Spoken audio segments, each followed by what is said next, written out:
The morning of my brother's wedding, I ironed my dress in a hotel bathroom and cried. Not because I was happy, not because I was emotional about him getting married.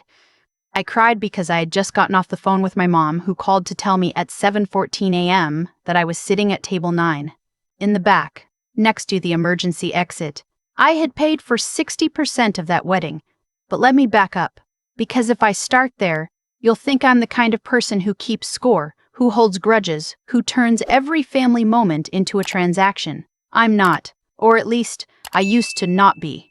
The version of me who existed before that weekend, before the toast, before the speech, before what my dad said into a microphone in front of 200 people.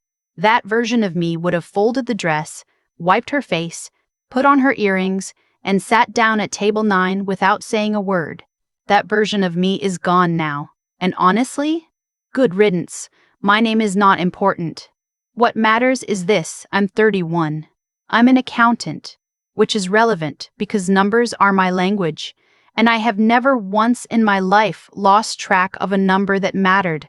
I work at a mid-size firm in Chicago. I have a one-bedroom apartment that I love, a cat named after a tax deadline, and a savings account that should be much bigger than it is.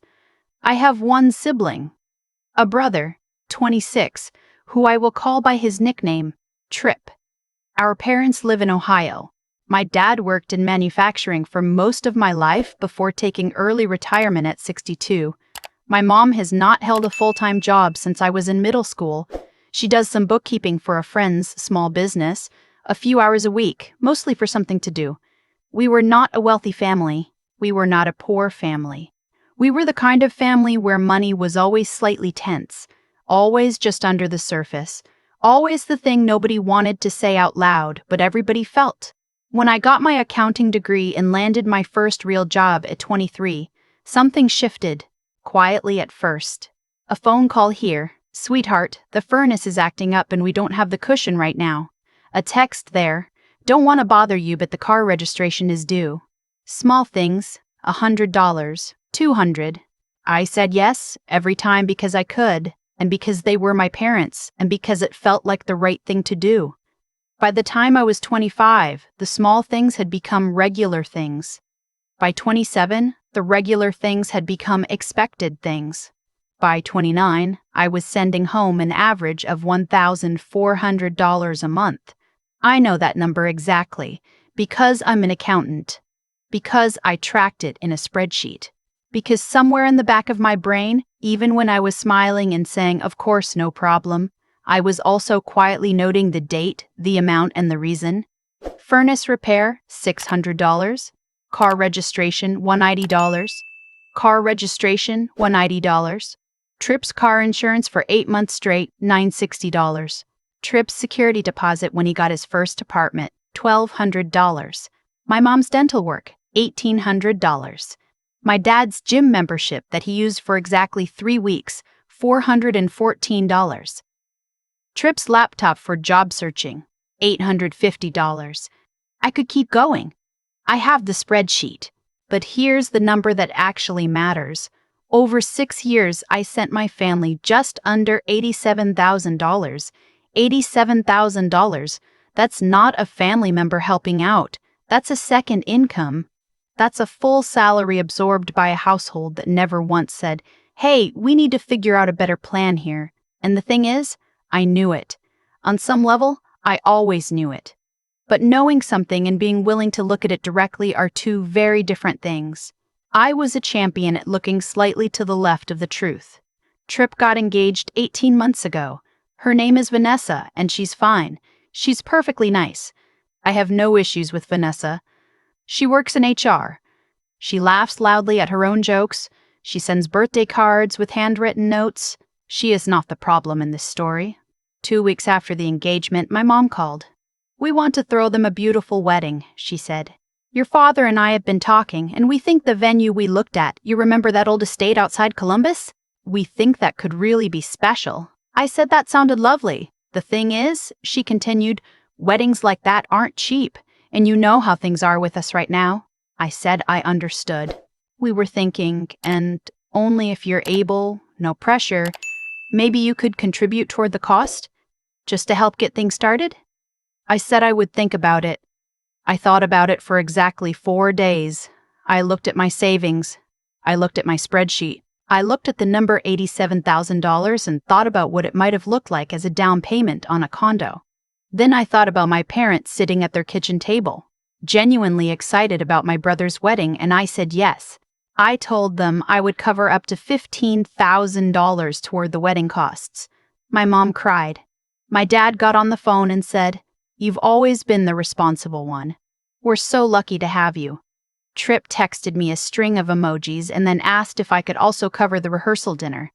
I said yes to that too. By the time everything was finalized, venue deposit, catering down payment, florals, rehearsal dinner at a steakhouse downtown, hotel room blocks, day of coordinator, I had put in $23,000. Vanessa's parents contributed $8,000. My parents contributed $2,000 and a hand-addressed invitation list. Nobody made an announcement about any of this. Nobody sent a group text saying, "Hey, we should acknowledge what your sister is doing." It was just understood, quietly, in the way that everything in my family was understood quietly, that I would carry the weight and we would all pretend the weight didn't exist. I want to tell you about the rehearsal dinner, because I think that's actually where things started to unravel inside me, even if I didn't show it yet. My dad gave a speech. He talked about Tripp growing up, about teaching him to drive, about the time he coached his little league team. He talked about Vanessa and how happy she made Tripp, and he made a joke about the in-laws that got a big laugh. He raised his glass and thanked everyone for being there. He did not say my name. Not once. Not in passing. Not end. Of course we're so grateful to our daughter. Nothing. I sat at the rehearsal dinner table with my white wine and my smile, and I told myself it was an oversight. He was nervous. He forgot. It didn't mean anything. My mom leaned over and squeezed my arm and said, "That was sweet, wasn't it?" And I said, yes, it was. That night in my hotel room, I opened my banking app. I looked at the most recent transfer to my parents, $3,200 for the final catering installment sent 11 days earlier. I looked at the total. I closed the app. I went to sleep. The wedding was beautiful. I will say that. The estate looked like something out of a magazine. The flowers were exactly what Vanessa had wanted. The food was exceptional. I sat at table 9 with my dad's coworker from 15 years ago and his wife, and a cousin on Vanessa's side who spent most of dinner on her phone. The ceremony made me cry for real. Tripp looked terrified and happy in the way that only grooms look. And when Vanessa walked in, he put his hand over his mouth and I thought, okay, this was worth it. Whatever else is true, this moment was worth it. I held on to that feeling through cocktail hour. I held on to it through the first dance and the father-son dance and the mother-son dance where my mom sobbed beautifully into a handkerchief she had specifically bought for the occasion. And then came the toasts. Vanessa's sister went first. Funny, warm, a little embarrassing, exactly right. The best man went second, longer than it needed to be, but heartfelt. And then my dad stood up again. He thanked the venue. He thanked the caterer. He thanked Vanessa's parents for raising such a wonderful daughter. He thanked his friends for making the trip. He talked about the future, about grandchildren someday, about what it means to watch your son become a man. He said, "This wedding wouldn't have been possible without the love and generosity of so many people who made it happen." That was it. So many people who made it happen. That was it. So many people. Not my name, not our daughter, not even a look in my direction, just so many people, like I was the venue or the floral arrangement, something nice in the background that you don't think about specifically. I felt something go very still inside me. I didn't cry. I didn't make a face. I picked up my fork, and I took a bite of the salmon, and I thought, with a clarity I had never quite felt before, I am done. Not done with the wedding. Not done being polite. I mean, I was done in the way that you finally, truly understand something that you'd been circling for years. Done with the story I'd been telling myself, that they just didn't think to say it. That they appreciated me even if they didn't say so. That the money didn't matter because family doesn't keep score. I had been keeping score for 6 years. I just hadn't been willing to read the final number out loud. I did not say anything that night. I danced. I hugged Tripp and Vanessa. I told my mom the centerpieces were gorgeous. I drove back to my hotel. I sat on the edge of the bed for a long time. Then I called my best friend. I'll call her my best friend because that's who she is. The person who has been telling me for 4 years that I was being taken advantage of, and who I had told 4 years in a row, "It's fine. It's my family. It's complicated." "How was it?" she asked. I told her about the speech. Both speeches. There was a long pause. Then she said, very quietly, "What are you going to do?" I said I didn't know yet, but I was going to do something. I went home to Chicago on Sunday. I spent the next week doing what I do best. I made a document. I pulled together every transfer, every Venmo, every time I had put something on my credit card and told my parents not to worry about it. I organized it by year, by category, by recipient. I calculated the total with interest. Not because I was going to charge them interest, but because I wanted to understand what this money would have been worth if I'd invested it instead. The number was not small. Then I made a list of everything I was currently contributing to on a recurring basis. My dad's supplemental health insurance premium that he'd asked me to cover just for now, 14 months ago, $210/month. The streaming service bundles on my account, $47/month. Tripp's phone line, which had been on my family plan since he was 19, $65/month.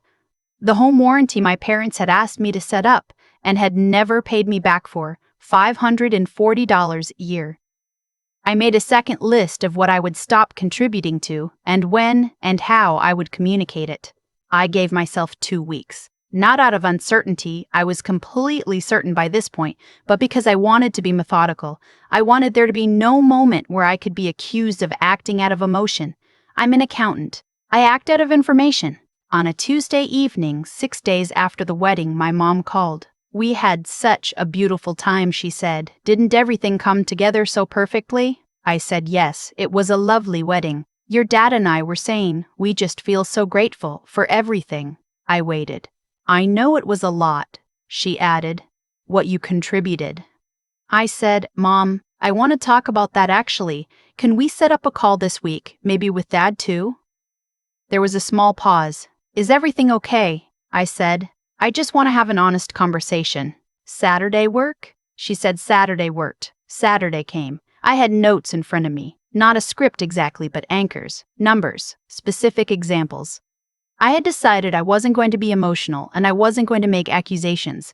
I was just going to state facts, which is what I do for a living. My parents were on speaker. My dad opened with, "So what's this about?" I said, "I've been thinking a lot about the financial support I've provided to the family over the last 6 years. I put together a document, I can send it over, but the total comes to just under $87,000, and I've realized that I need to stop." Silence. Then my mom, "Stop what?" "Stop the regular contributions, the insurance premium, the phone line, helping cover shortfalls when they come up. I need to stop." My dad's voice shifted, not to anger immediately, first to something almost confused, like I had said something in a foreign language.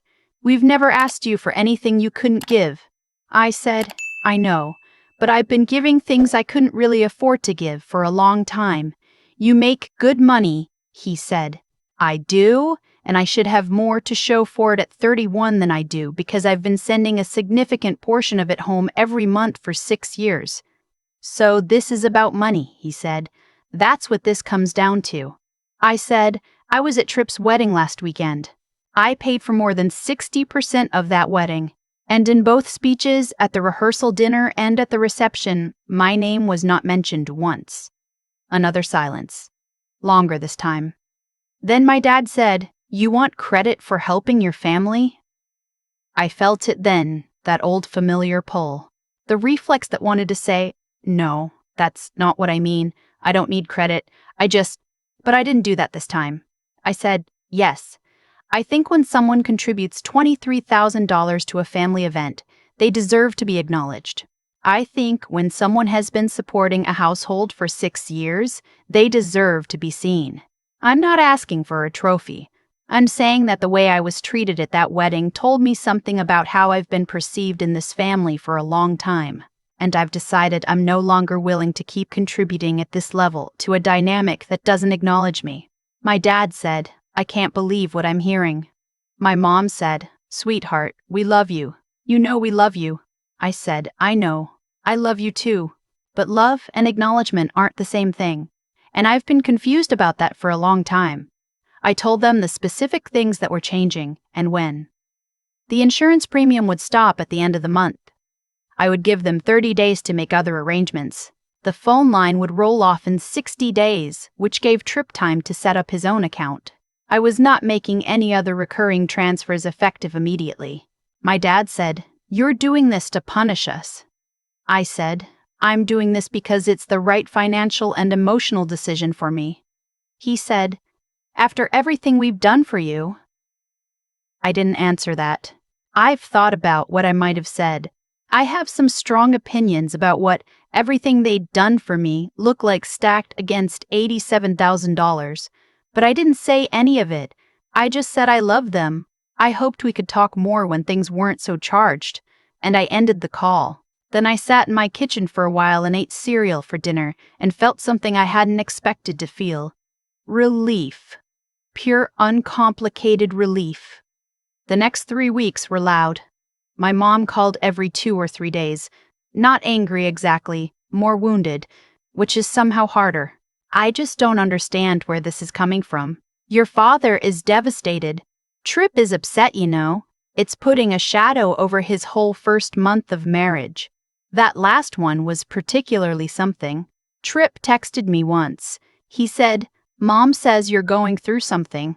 Call me if you need to talk,' which was, I'll be honest, one of the most Tripp things he's ever said to me. I did not call him. My dad didn't contact me directly for 2 weeks. Then he sent an email. It was 3 paragraphs long and it said essentially that I had always been sensitive, that money should not come between family, that he was sorry if the speeches had hurt my feelings, but it hadn't been intentional, and that he hoped I would reconsider before I damaged relationships that can't be undone. I read it twice. I typed and deleted several responses. Then I typed this, "Dad, thank you for reaching out. I hear that this has been hard. I want you to know this wasn't a decision I made quickly or without a lot of thought. I'm not looking to damage anything. I'm looking to build something more sustainable and honest for myself. I hope in time we can find a way to relate to each other that works better for everyone." I sent it. He didn't respond.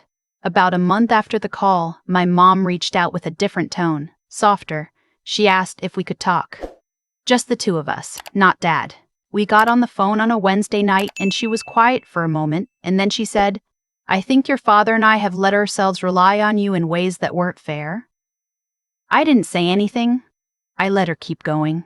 "I don't think we ever said. I don't think we told you enough how much it mattered. What you did. What you've done for years."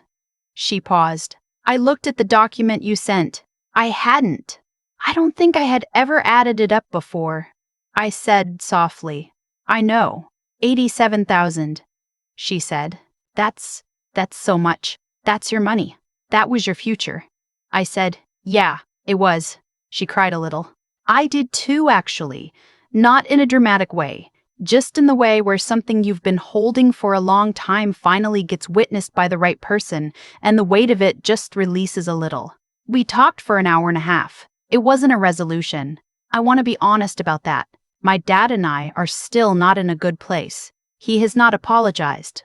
I do not know if he will. Tripp and I are cordial, but not close in the way I used to hope we'd be. Things have not wrapped up neatly, but here's what I know. I have not sent a single dollar to my family since that Saturday phone call. My savings account has grown more in 4 months than it did in the previous 3 years. I have a consultation scheduled with a financial planner next month, something I have been putting off for years because I felt like I never had enough left over to make it worth it. I sleep better than I have in a long time. And here is the other thing I know, the one that took me the longest to say out loud. The $87,000 is gone. I'm not getting it back. I spent years of my financial life subsidizing a household that had two able-bodied adults in it, paying for my brother's life because it was easier than saying no, and doing it all quietly so no one would call me selfish or difficult or ungrateful. I'm an accountant. I know a sunk cost when I see one. You don't throw good money after bad. You don't keep investing in something that's not giving you a return just because you've already put so much in. At some point, you close the book, you record the loss, and you redirect. I redirected. The Sunday after that conversation with my mom, I took the $1,400 I would have sent home and I put it in my savings account, and I went to the farmer's market and bought flowers for my apartment and a good bottle of wine that I did not share with anyone. I sat on my couch with my cat and the flowers and the wine, and I thought, this is what it feels like to pay for your own life. It felt like a lot, and it felt like exactly enough. I've thought a lot about why it took me so long. 6 years. $87,000. Dozens of phone calls where I said, of course, before I even finished hearing the ask. And for a while I told myself the answer was love, that I did it because I loved my family, and love doesn't calculate, but that's not actually true, and I think I always knew it. The real answer is that I was afraid of what would happen if I stopped. Not afraid they'd struggle, though I told myself that's what it was. Afraid that if I stopped being useful, I would stop being included. That the only reason I had a seat at the table was because I was also picking up the bill for the table, and as long as I kept paying, I didn't have to find out if that was true. The wedding told me. 2 speeches, 200 people, one daughter who had written a check for $23,400 and not a single sentence with her name in it. My dad stood at that microphone and thanked the venue. He thanked the caterer. He thanked people who had driven 3 hours, and people who had sent a card, and people whose connection to my brother I couldn't even identify. And I sat at table 9, next to the emergency exit, and understood something I had been avoiding for years. The fear was the whole problem, not their ingratitude. That was just the symptom. The root was that I had built my place in my own family on a foundation of financial obligation, and some part of me had agreed to that arrangement because it felt safer than asking to be loved without conditions. If I was useful enough, needed enough, generous enough, then maybe I didn't have to risk being told I wasn't wanted for any other reason. That's not love. That's a transaction dressed up as devotion. And the cruelest part is that I was the one who kept agreeing to the terms. What I've learned, and this took longer to understand than the spreadsheet did, is that integrity is not about grand gestures.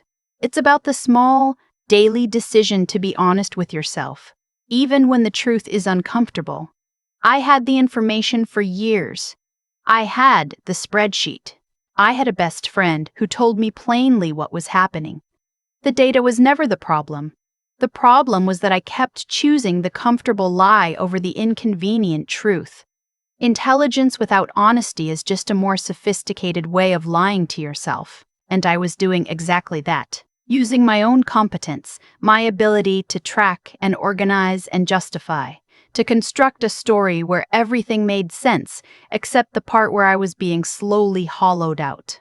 The decision I made, to stop, to say it clearly, to not apologize for protecting my own life, that wasn't easy.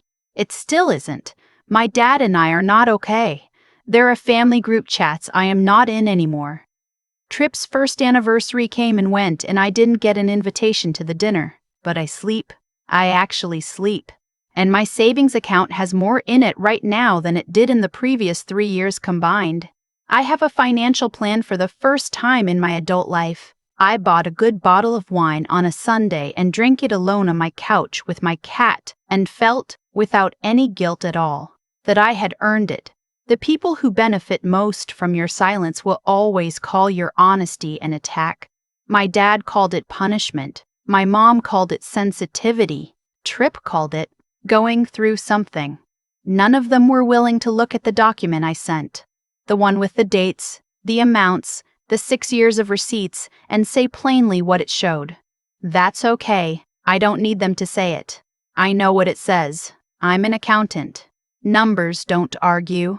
What you give without being asked, repeatedly, without acknowledgement, and at cost to yourself, that's not generosity anymore. That's a habit of self-erasure. And the moment you stop, the moment you stop, the moment you say, "This is my money and my life and I am redirecting both," that's not cruelty. That's just finally deciding that you matter too. I matter too. It took me 31 years and $87,000 to say that sentence without flinching. But I can say it now, and I'm not giving it back.